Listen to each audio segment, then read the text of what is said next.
Coleman, Brian Wilson, Mary Catherine Ham, today's newsmakers, and you, the Morning Majority.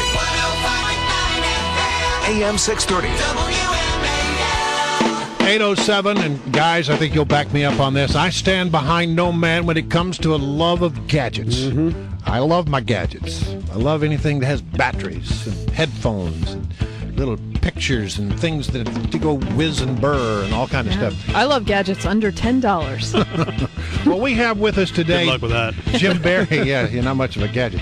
Jim Berry, spokesman of Consumer Electronics Association. He's in studio with us here, and he's brought some examples of some hot electronic devices that are out there right now. If you're looking for some last-minute ideas for that gadget lover on your Christmas list, Jim, good to have you. Good morning, guys. Nice to see you. Nice to be with you again. You're right. You know, electronics are on just about everybody's holiday wish list and gift list. And this year, our survey, this is the 18th annual survey we've done, and it says that we're going to buy more than ever.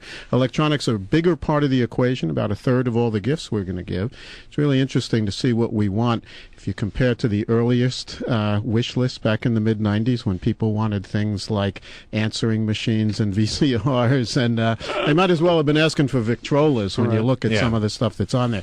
But this year we want the top 5 are tablet computers, laptop computers, TVs. TV's been a big family gift for 50 years or so. And then we have ebook readers, Kindles and the like, Nooks, and then video games are number 5. So that's the top 5. And you think about those have been on the list for a couple of years, with the exception of the tablet, which really started last year with the iPad. Now you have lots of choices. Now, the iPad, of course, is the industry leader right now, by and far. Yeah. I've got one right here. Yeah. But there are other alternatives. Let's talk about that. And the alternatives in screen sizes, I've got the new Kindle Fire here, which is a 7-inch screen. The BlackBerry Playbook is also a 7-inch screen. This is an 8-inch screen. This one is from Vizio. A lot of us know Vizio from flat panel TVs. These use the Android operating system from Google. A lot of us are familiar with that from our wireless phone. So you have a choice in operating systems, you have a choice in screen sizes, and now you have a choice in prices. The iPad starts at $500. The Kindle Fire starts at $199. The Vizio is $299. So, and you have some of the Galaxy tabs too that also from Samsung that are about $300 or $400. So you have choices in price range.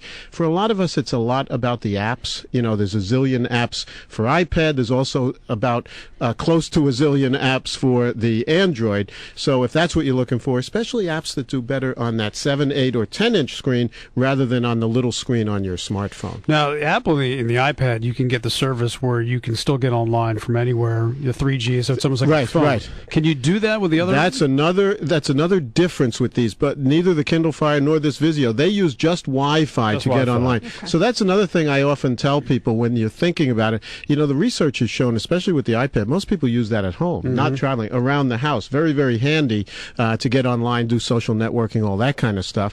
But if you travel a lot, I usually tell folks you might want to spend the extra $100 or so to get the wireless phone connection. You don't have to buy a 2-year contract. You can buy some of them through the carriers that will give you the 2-year contract. Not necessary, though, so you can buy it month by month. Then you have the alternative of either Wi-Fi. Sometimes you can't find it. Sometimes you got to pay for that. Right. At hotspots, you have all that kind of stuff, too. I am famously not an early adopter. I'm like, third generation, cheaper, better product, bring it down, right? Yep. So what are the ones this year that, for people like Brian, are first adopter biggie, brand new technologies, and what are the ones for me that are slightly improved now after 3 years on the market? Well, here's something. The new stuff obviously is the Kindle Fire. The iPad came out earlier this year, the iPad 2, and all these other tablets. You've got a new one coming from Motorola this week, the Zydroid, which is the update of their Zoom. They like the X's. That's Zoom with an X. So there's all of those new things. You also have flat panel TVs. You have new generations of those for the early adopters. But for the, if you're not an early adopter, think of Kindles, for instance. The Kindle, the regular Kindle, if you just want to read books, the ones that use this e-ink and e-paper, those were $400 or so just a few years ago when they first came out. They now start at $79. That's what I'm talking about. So now you're talking, the early adopters are the pioneers, and they've got the arrows in them, and they've spent the most money. But if you wait, electronics are are like no other consumer product category, recessions notwithstanding with houses and stuff, that actually go down in price as the stuff I like gets to think better. of Brian Wilson as a guinea pig for my electronic needs. I test them, and then she buys them. An early adopter. Well, that's true. And version 1.0 of almost anything might have some bugs in it. So if you wait, you're not going to be the coolest guy or gal on the block. That's a myth about this stuff, that it's only toys for boys. Well, it is, but women buy more than half of all this stuff, and it's not just kids anymore, too. It's really any generation. So let's say you got something you need, something smaller, like a stocking stuffer, a really nice stocking stuffer. You got anything like that? Well, a couple of things. I have one here. If you already have an MP3 player, anything with a headphone jack in it. Wow. That's loud. I've got a speaker here. Yeah. This is a speaker. It's called the WMAL speaker. It's about the size of a pack of cigarettes or so. And you plug it into anything that has a headphone jack. And then, when you get where you're going, after you've listened to the music while you're traveling on your headphones, you can listen on the WMAL speaker. What I like about that is it's small, but when you punch it, you can actually, it doesn't go across on the radio, but put it up a little bit closer to the microphone because we have very sensitive microphones on this. Yeah, that's loud. It's got some bass to it. It's got some thump. It uses something called gel audio, so whatever you put it on becomes the bass, the subwoofer. So that the gives tabletop. The tabletop becomes the Wow. bass. It's the WMAL speaker, and it's $60 Wow. or less. Wow. So that's pretty terrific. Wowee. WMAL, exactly. So you can find that online. You might find it in Best Buy or Greg's or one of them, but you can go online, and I know Amazon has it. We're talking with Jim Barry, spokesman for Consumer Electronics Association. If you've got any questions for him, you can go ahead and give us a call, 1-888-630-9625, 1-888-630-WMAL. You can text feedback to 68683. So I got two young kids, and we're in the process of deciding what kind of gaming console to buy. Yep. You get your choice between the Wii, you got your choice between the Xbox, and the Sony PS, whatever. Yeah. All hot, all how do you decide between the three of them? I know. Well, this is the time in the video game business where typically the next generation consoles would be coming out, but they haven't. What they've done is they've upgraded the ones they have, although there's a new Wii due next year. So we changed the game, pardon the pun, by getting you off the couch, exercise something aside from your thumbs with the Wii controller. Sony now has the Move controller, but then the Kinect for the Xbox 360 is really a game changer because it uses something called gesture technology. It's a motion, video, and sound sensor that sits on your game or your TV, and you become the controller then. Great for dancing and all the rest of that kind of stuff. About $150 if you already have the Xbox 360. Xbox 360 is $250 or so. Right. So that is really that gesture technology. Wait till you see that. At our big Consumer Electronics Show in January, we're going to see a lot more of that. You're going to see remote controls go away, so you can just wave the volume up and down or change the channel with this gesture technology. That would have made my childhood so much more peaceful. Yes. I can remember. Not. I can remember as a child growing up, we used to get my sister, our younger sister, to get up and actually change the channel. Yeah. Remember? And she couldn't even do it because it was so heavy to turn. Come on, use your mic, turn the channel. Jim Barry's here. He's with the Consumer Electronics Association. I love TVs. Obviously, the hot thing right now, 3D televisions. Yeah. You got to have the 3D glasses, though. Well, that's one of the things, yeah. Well, I've been writing about electronics for over 30 years now. There's never been a better time to buy a television set. It's absolutely astonishing. The Black Friday prices were ridiculous, some of those doorbusters, but prices are actually lower. If you missed Black Friday, don't worry about it. It's become Black December, really.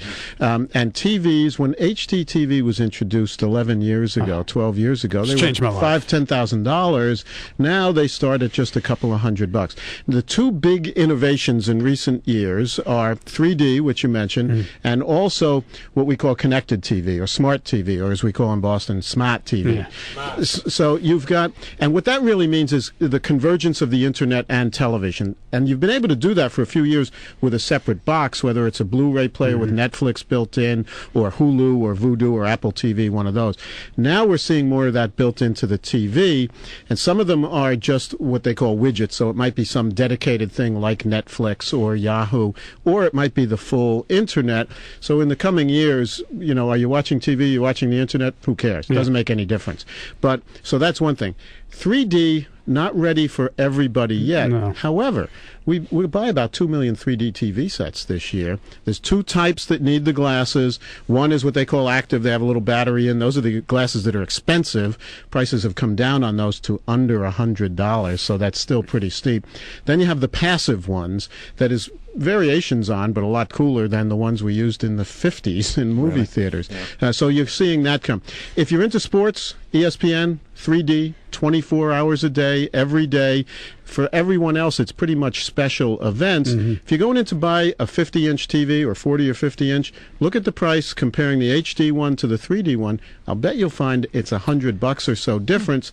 You might want to buy that if you're going to spend that kind of money anyway. Then you're ready when the programs are there in 3D. And how far out is that stuff? Well, more programs. I think you'll see more and more in the next couple of years. And again, it'll be special events for a while. But it took 10 years or so for HD TV. It took 10 years for color TV to supplant black and white. But the natural progression from those is more reality, better pictures, black and white to color, color to HD. 3D is the logical step. I love the smart TV. As I was telling Mary Catherine about this, because she's always on Twitter, how great it would be for her to have a smart TV, because you could be watching the debates or watching whatever, and your Twitter feed is right there on the side of the television. That would be nice. And you use one of these. That's a Mary Catherine Ham TV right there. There you go. And you use one of the tablets with it. So that's what Vizio's whole pitch is with theirs, with the Wi-Fi, with the 8-inch tablet, that you connect that, and then you can do all your social networking. See, the only thing I want to avoid is the Power Glove phenomenon, which is like you looked really cool with a Power Glove in 1991, but it didn't actually do anything. Yeah. Right? Yeah. And then 10 years later, the Wii was awesome. I got a question because, I have so many electronic devices in my cabinet there where the TV is, and the stereo, and the cable box, and the Apple TV thing. Every device has its own remote. How do we solve that problem? I mean, I saw a thing the other day, I want to know if you heard about it, where it's a device that you put an app on your smartphone, and you can control everything in the house off that one app. Yes, there are remote control apps. There are universal remotes. You can get those, and they're getting easier and easier to use. Some of those will run the whole house, not just the TV, but run your electric lights and all the rest of that stuff. More and more folks, as we use more tablets, iPads, and all the other tablets around the house, will use that to control all of those. And then the thing I mentioned before, the gesture technology will remove will remove the need for any little physical remote control. Mary Kate has a question. I don't know if you can answer this or not, but Mary Kate, go ahead. You're on with the Morning Majority. Hello. Hey, hi. How you guys doing? Listen to you every morning. Love you. Here's my quick question.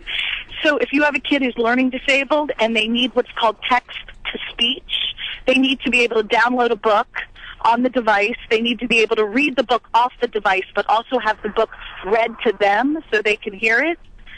What's the best thing to buy? Well, you can do that. There are apps for that with iPads and the other Android operating system devices. I would also look, how old is your child? 14. 14. Well, perhaps some of the well, those would be great then, I would say. I was going to say also, but a 14-year-old may not want to use some of the VTech products. VTech's got terrific kid stuff, Leapfrog for even smaller kids, and they now have things that really mimic the iPad and the other touchscreen tablets.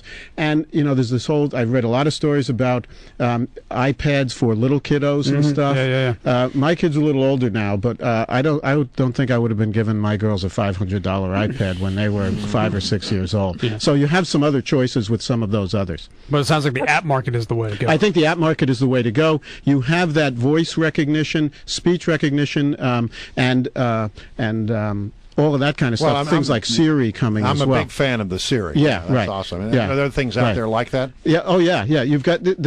Siri has gotten, as Apple always does, gets the big ink and everything, but you've got that type of effect also on the Google phones, on the Android operating systems for a couple of years. Not quite as elegant, not quite as cool, but you have a number of different choices. And you go on the internet, and I'm sure you'll be able to find just what you need.